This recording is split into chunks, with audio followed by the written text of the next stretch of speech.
What's up YouTube, Chronos here, and welcome back to another PSO2 video. So, I just woke up, it's like 3 o'clock in the morning.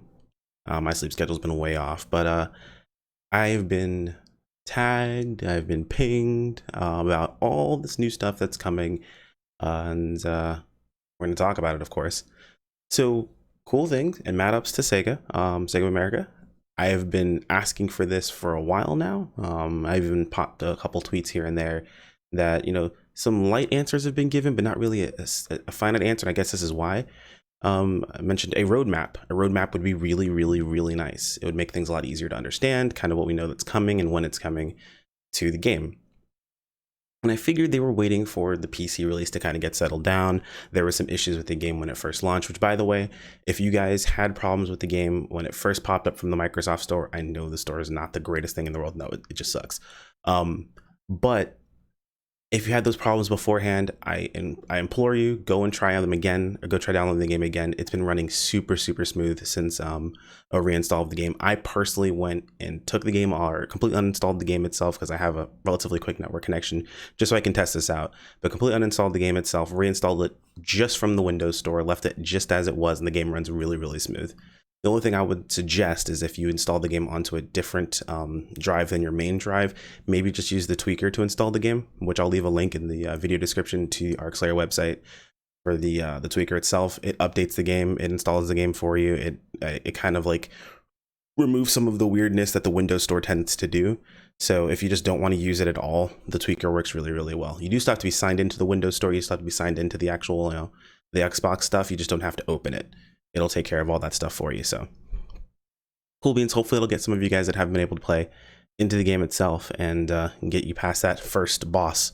I remember on JP, the first boss was the capture boss to get into the game, and on NA, it's been the Windows Store boss. So yikes.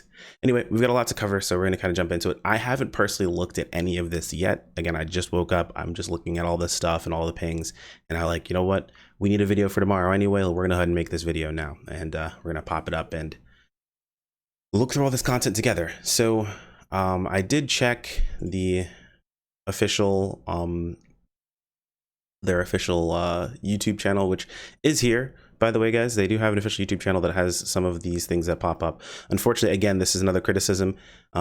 These AC scratches and things like that, they really should have these up before they actually come out, not after. I know it does show them off, but again, this is something that was done on JP a lot, was we saw scratches ahead of time. That way we can kind of get excited for them, save up some money, that sort of thing, and you would know what's to come. So again, I would highly recommend taking a look at this. Hopefully, provide some constructive criticism. Hey, look, guys, we really want to see these things ahead of time, not afterwards. So, but I was coming here to see if the trailer was here, but it's not. It's actually over on Twitter. So we're gonna play the trailer. We're gonna check it out, and I'm pretty sure this is just the episode 4 intro trailer. I'm gonna talk about what bosses are there, and then we're gonna jump into taking a look at the actual the roadmap, and figure out what we're going to go to from there. I just hit my hand on my desk, my bad. All right, I'm going to shut up and let this play.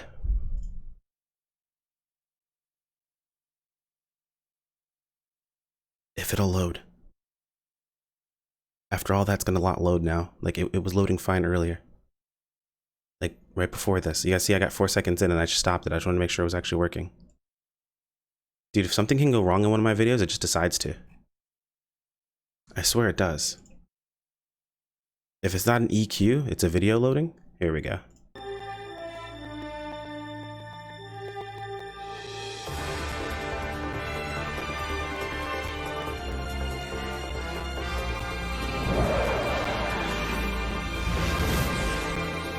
Oh, we're covering IGN's tag. Let's not do that, guys. Credit where credit's due.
Hold on a second. Did you guys catch it at the end there? And more PC platforms soon. So this is what I mean by like actually listening. People are like, can we just get a Steam release? Maybe this is a Steam release. That's kind of cool. Some appreciation out to IGN for posting that. Super helpful. That's literally just the that is straight up just the intro for episode 4, by the way. So like that's going to be in game. It's also the intro for a an emergency quest or an urgent quest that we're going to get later on down the line that I'll talk about in just a bit. But let's pop over to the actual roadmap. Let's take a look. So this is just on the official Phantasy Star website, just PSO2.com. We just went over to the news section. It's right at the top. So cool stuff. So 8 years worth of content is coming to Phantasy Star Online 2 North America. Read more to learn what's in store for 2020. So during the E3 announcement, one of the lines read all the content. We know many of you must be wondering what it means for the launch of PSO2 NA. We intend to keep this promise while making sure series of veterans and newcomers alike get to experience the story unfolding with each episode release as it was originally intended.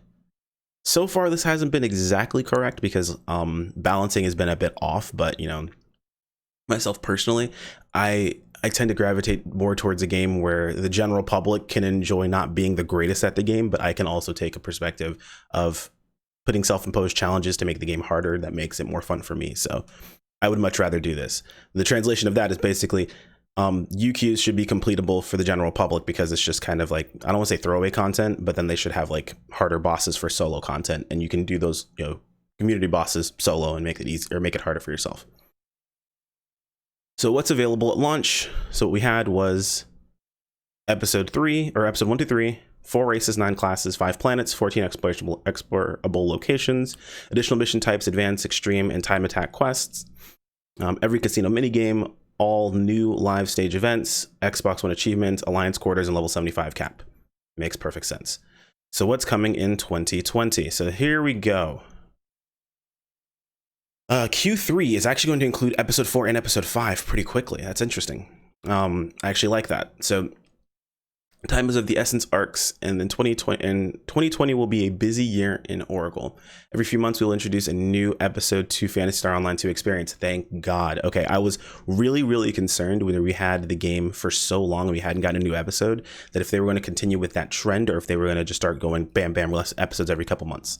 So every few months, probably going to be looking at maybe 2 to 3. We'll get a new episode, which is pretty crazy, by the way. That's actually really fast. So PSO2 episodes are dense in content updates, introducing brand new story in addition to new locations, missions, events, concerts, classes, and much more. The crazy part about this is the story is going to start just going out of control. If you're someone who likes to keep up with the story, I mean, I like the fact that PSO2's story is disconnected from like the internal content, where you technically don't have to do any of the story to be able to progress in content. You could take it back, you know, sit on the side and enjoy it.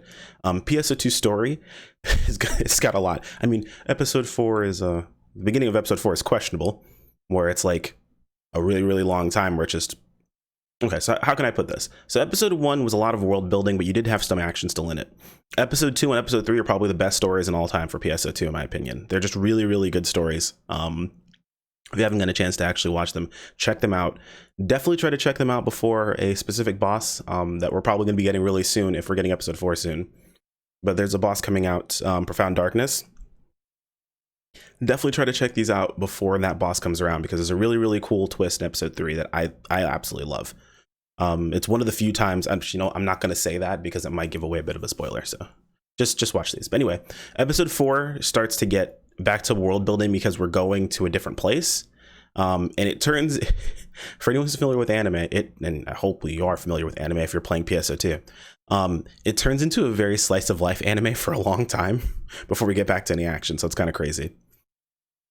So episode 4 is very commonly known as probably one of the worst episodes for PSO2 story-wise, and slightly game balance-wise, but game balance we don't have to worry too much about. The bosses aren't the worst in the world. I think they're actually pretty all right. I kind of enjoy them. Some of the mini games are kind of annoying, but so on and so forth. Episode 5 is a straight up isekai. For those who don't know what isekai are, it's basically transferred to a new world or transferred to another world anime. That's basically what happens in this anime is we go to a different, or you go to like a parallel universe where all of the characters that we know are acting very, very differently. And a new mechanic shows up in this one called Dark Blast, which is going to be kind of cool. And then episode 6, I'm not going to talk about what episode 6 is because it builds off of episode 5. Not really exactly, but it's kind of like the tail end. It kind of moves into this. It's actually pretty cool. The most important thing to note is kind of what I mentioned in previous videos talking about content releases is you guys notice that Bouncer is right here in episode 3. Braver is right here in episode 2. And notice how Summoner is in episode 4. Well, that's because episode 4 actually released Summoner, even though we got Summoner early. Episode 5 released Hero. Episode 6 released Phantom alongside of Etoile, which I might be pronouncing incorrectly, and I apologize. It's French and I'm not, so there you go. So while players now have access to a massive amount of content from episode 1 to 3, the releases of episode 4, 5, and 6 will not be far behind. Read below for a sample or for a simple breakdown of the highlights for each episode release. So episode 4. There it is. Oh. I think I know what that is too. So episode 4 release August 2020. We'll be getting new story content, which will be a ton if they release all of episode 4 story at once. New urgent quest, which is pretty much par for the course. We all know that's coming. The battle arena. I'm pretty sure the battle arena, if I remember correctly, is PvP, guys. That's kind of crazy. So the battle arena will be released. And Ride Roid quests. Ride Roid quests. I can't speak. They are quests you do on top of a Ride Roid. It's like, I think we have to collect a bunch of rings and stuff like that. It's kind of cool. It's whatever. You fight some monsters in between. Yeah, it's pretty decent. Crafting, finally. So we know crafting is coming in August at the start of episode 4. I don't know if that's how it released last time, to be perfectly honest. I feel like it was in episode 3 was crafting released. But we know it's coming. And level 80 cap, so dope. Seems like we'll be all set to go there. Not too big of a deal. Be able to go up to level 80. No new classes in episode 4. That's really, really interesting. So they are going to probably keep to the theme here. I guess they just wanted to include Summoner in the base release classes because they figured, you know, we'll do Scion classes separate and have all the base release classes together. So that's fine. Episode 5. New story content. Of course, new urgent quests. New Scion class, Hero. Hero will be released in episode 5. Hero is going to... Hero is interesting. So Hero actually, when it was released, was so strong that pretty much everyone played Hero. It was like, it wasn't really much of a contest. There were Rangers occasionally, there were Techers, and then everyone else was a hero. And if you weren't, then you just didn't really do great damage. This actually caused the devs to go back and rebalance and buff a ton of the previous or of the base classes. A ton of the classes got reworks. That's why you now see in the skill trees there's double jump. There are certain things that used to be skill rings for old JP players. You probably remember those skill rings, where like there was beforehand you couldn't, you know, just step and jump. The step jump ring was a thing. You wouldn't step jump and immediately move into running speed. You would just step jump and you would just cancel that into an attack, and you would just do these over and over again and move quickly. A lot of these got built into the skill trees, and a lot of these attacks got buffed. It's why Fury Stance was one of those that ended up getting buffed on Hunter, where Fury Stance used to make it so you would take more damage while you were using Fury Stance. That's kind of was the trade-off with Guard Stance. There was Fury Stance and Guard Stance, but it's not so much like that anymore. I wouldn't have mind keeping the damage taken, by the way. I just wanted to, you know, damage done increase to stay. So we're also getting Dark Blast. Oh, I kind of missed my point of this. So yeah, Hero caused the whole shakeup of the meta of everything. And then on top of that, it wasn't just that people were upset that, you know, all these other classes really weren't worth playing. It was the fact that Hero felt so smooth to play at the time. Like, and even high-end players, if you were playing Hero properly, it was insane how well you could play. It was actually a lot of fun too. I switched to Hero when I first came back to the game in episode 5, just because, I mean, I played Dual Blades Bouncer at the time, and it just didn't feel like it even can compete. Wow, I can't speak. Maybe it's because it's 4 o'clock in the morning, but it couldn't even really compete. So the cool thing about this, and this is something I personally find, I know a lot of you guys who've been playing and trying to, you know, get better at the game and all that sort of stuff, you kind of get frustrated a little bit with other players that you see around that really aren't that good. They're not putting in the time that you're putting into. So what Hero kind of does is it raises the skill floor of the entire player base.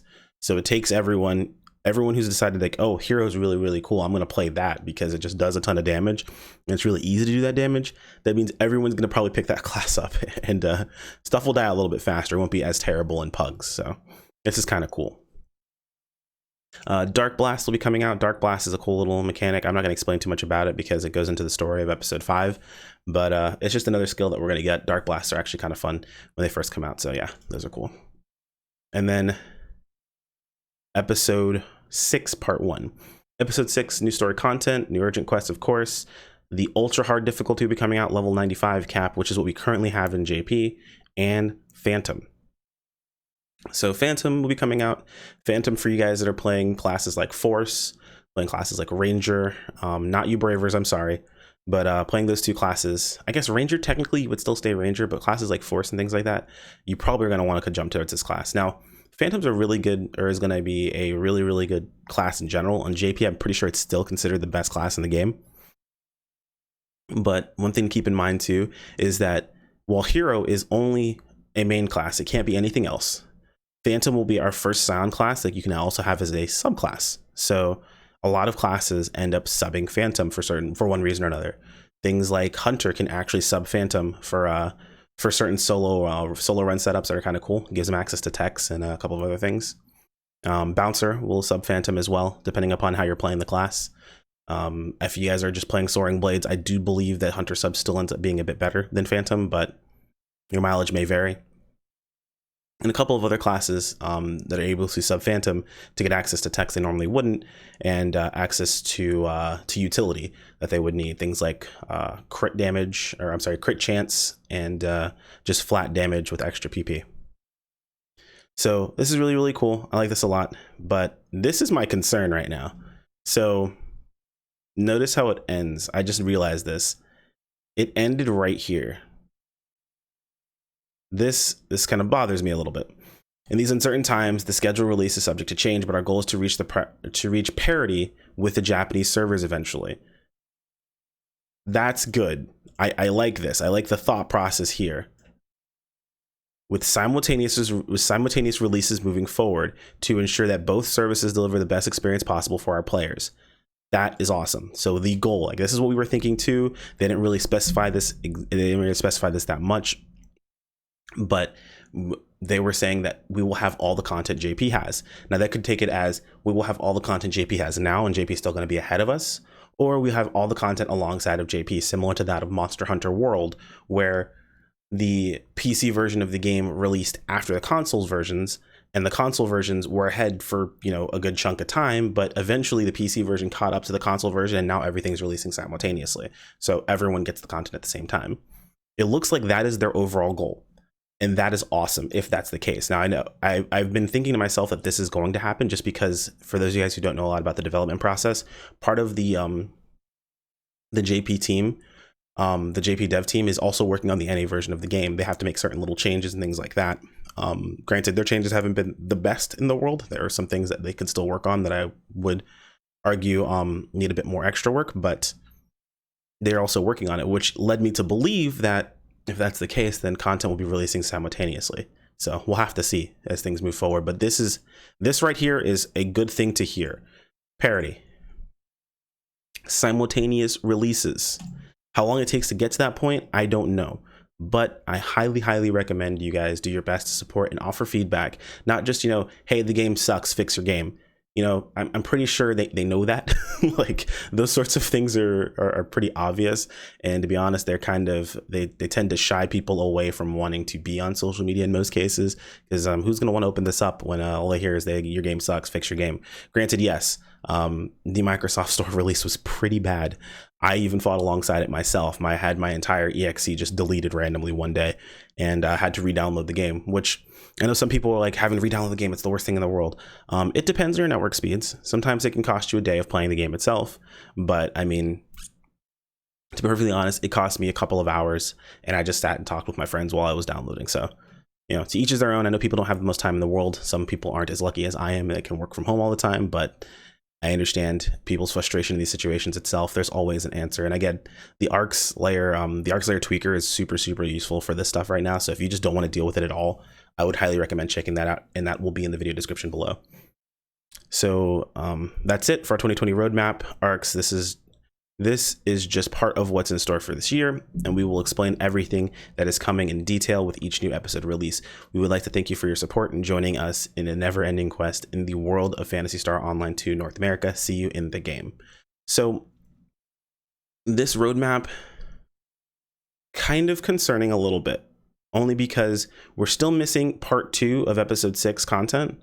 If we were getting to the end, part 2 of episode 6 content, then I would feel a bit better. I'm thinking maybe we'll end up seeing that probably early in the year, but let's think about it from the perspective of what they've just shown us, right? So we've got episode 1 to 3. Episode 4 is coming in what, August? So jump forward. August, bam. Let's say it takes them 2 months. October, episode 5. December, episode 6. That would put it right online.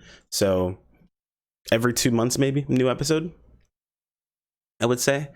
And that would mean that we probably wouldn't see part 2 of episode 6 until February, roughly, which those of you who know me from playing JP know that I main Etoile, which is episode 6, part 2. So that is a bit depressing, but we will be getting quite a bit of content fairly quickly, and that's what I was concerned about. It's good to now have at least somewhat of a roadmap. Granted, this roadmap is very, very vague. There's a lot of pieces of information we don't have yet. I guess they do want to leave some things to still be a surprise. I would very much like to see, at the very least, scratches shown in advanced, because I know some of you guys aren't really used to this, but on JP, when we get new content information, the things that are to come, they'll show scratches as well. So we usually get to see what new fashions coming to the game, so on and so forth. It gets people excited for that sort of thing, and kind of what's to come. Granted, you don't get to see all the colors of the different things that are coming up, and they do sneak in some other things in the actual scratch itself, but that's pretty much all there is to talk about though at this point in time. So let me know, guys, in the comments, are you excited for what's to come? Are you concerned that something is missing? I know I have my own personal concerns, but so far, I mean, to be perfectly honest, I've had concerns, but they've really been able to answer most of those concerns with just releasing in the game. And granted, I would like a lot of those concerns answered before they got released into the game, as a player, just because I like being prepared. But, tough. Sometimes things just don't work out the way you want them to. But anyway, thank you guys so much. And I'm almost 100% positive. I'm going to even grab my phone in the middle of this video and take a look right now. Yes, it did happen. While I was passed out, we actually capped over 2,000 subscribers. So again, thank you so much. I know we were small, very, very small channel. It's kind of crazy to think that when I was doing these sort of videos for the JP servers, we went over new content that was coming out, those videos would hit maybe like a couple hundred views, if anything. Actually, they would barely go over 100 views, to be honest, and I was pretty happy about that. When we were sitting at maybe like 300 subscribers, now a video will hit over 100 views in like less than an hour, which is not very much, but it hits over hundreds to over 1,000 in less than the day, which is pretty nutty for a smaller channel. So thank you guys so much. I could ramble on again forever, as you all know, as I always mentioned, but I'm going to go ahead and cut it here. If you guys do have any other questions, again, toss them in the comments below. I will be looking at your questions to pull into other videos to talk about when we're just kind of showing off some gameplay. If you are new to the channel, I would recommend subscribing. I've checked out little bits of analytics. A lot of you guys aren't subscribed to the channel, which, you know what, to be fair, I have my subscriber list. It is ridiculously long too, so sometimes I don't want to just subscribe to a channel where I just find some video content. However, it is super helpful to me. It is completely free, and it does absolve you a little bit of that ad block guilt. The other half of that is liking the video. So it's subscribing and liking the video fully absolves you of the ad block guilt. So if you have it, it's there. That's how you get rid of it. I'm actually giving you a way to do that. So, this is something I do out of the kindness of my heart. I'm just messing around, guys. Anyway, thanks for watching. Thanks for making it to the end of the video. I'll see you all in the next one. Take care. Peace out.